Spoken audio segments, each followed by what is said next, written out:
আসসালামু আলাইকুম।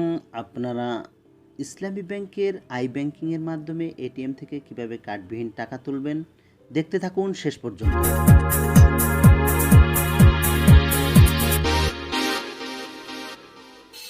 Welcome back to my channel.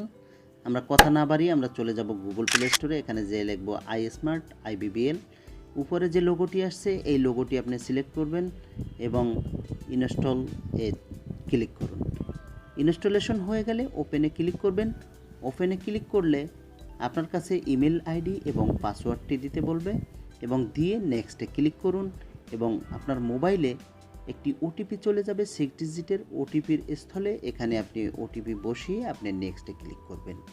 নেক্সটে ক্লিক করলে আপনার ইমেল ভেরিফিকেশনের জন্য একটি ইমেইলে কোড যাবে এবং রেসপেক্টিভ ইমেইলে ঢুকে আপনি এই কোডটি কপি করে সংশ্লিষ্ট জায়গায় বসিয়ে দিয়ে অ্যাক্টিভেট ডিভাইসে ক্লিক করলেই আপনার এই মেনুটি চলে আসবে। এখানে দেখাবে আপনি iব্যাংকিংয়ের মাধ্যমে কী ধরনের সেবা গ্রহণ করতে পারবেন। দেন আমরা iCashRemit চলে যাব। iCashRemit ক্লিক করলে আপনার অ্যাকাউন্টের লিস্টটি এখানে চলে আসবে। আপনি যেই অ্যাকাউন্ট থেকে টাকা তুলতে চান সেটা সিলেক্ট করলে এখানে আপনি নিজে যদি তুলতে চান তাহলে সেলফ দিবেন এবং টাকার পরিমাণ দিয়ে সাবমিট করবেন। সাবমিট করলে আপনাকে এখানে দেখাবে কত চার্জ এবং পিন এবং ওটিপি নাম্বারটি আপনাকে দিতে হবে। দেন আপনাকে সাবমিট করলে দেখাবে আপনার একটি ইমেল আইডি এবং পিন নাম্বার এবং আপনার মোবাইলের সাথে সাথে একটি মেসেজও যাবে পিন নাম্বার 2 এবং মোবাইল নাম্বার। দেন আমরা চলে যাব এটিএমে। সহজ আপনাকে এটিএমে 3টি জিনিস লাগবে: transaction ID, pin number 1, pin number 2 এবং সহজ 2টি স্টেজ ফুলফিল করে আপনি এটিএম থেকে টাকা পেয়ে যাবেন।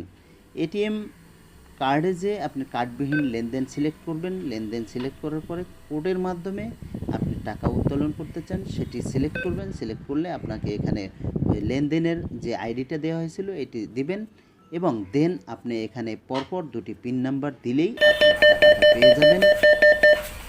ধন্যবাদ বন্ধুরা। ভালো লাগলে আমাদের চ্যানেলটি সাবস্ক্রাইব করুন এবং কমেন্ট করে আমাদের সাথেই থাকুন।